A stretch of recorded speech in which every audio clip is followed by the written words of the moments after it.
पास। सुनीति ने जब देखा ध्रुव को रोते हुए, उन्होंने कहा बेटा तुम रो रहे हो क्यों? उन्होंने कहा माँ मैं अभी गया था तो सुरुचि ने हमें धक्के मार करके निकाल दिया। मेरे पिता उत्तानपाद ने हमें देखा तो हमें हृदय से लगा लिया।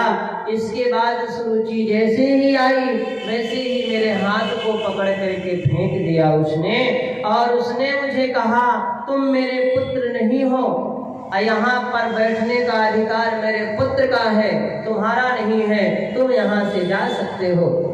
माँ मुझे फटकार के वहाँ से भगा दिया और यहाँ तक ये भी कहा कि अगर तुम यहाँ बैठना चाहते हो तो जा करके तुम भगवान की भक्ति करो और भगवान को प्रकट करो और भगवान से कहो कि हमें सुरुचि के गर्भ में डाल दो, और उसके बाद फिर यहाँ तुम आओ, तुम्हें बैठने का अधिकार है। जब तुम हमारे गर्भ से पैदा हो जाओगे तब तुम यहाँ बैठ सकते हो।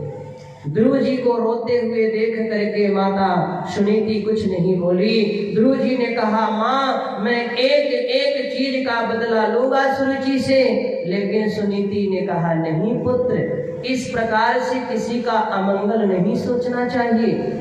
सुरुचि कैसी है? तुम्हारी माँ है, भले ही तुम्हें कहा है, यही ने कहा कि तुम जाके भक्ति करो भगवान की, भगवान को प्रकट करो, और प्रकट करने के बाद भगवान से बोलो कि वे हमें सुरुचि के गर्भ में डाल दें, हम सुरुचि के गर्भ से पैदा हों तो कोई बात नहीं है बेटा, कौन सा गलत उन्होंने कहा है। जाओ तुम भगवान की भक्ति करो, भगवान को प्रसन्न करो। ध्रुव जी ने कहा माँ तुम भी हमें कहती हो भक्ति करने जाऊं? माता ने कहा हाँ बेटे, जाकर भगवान की भक्ति करो। कितने वर्ष के हैं ध्रुव जी मेरी माँ? 5 वर्ष के।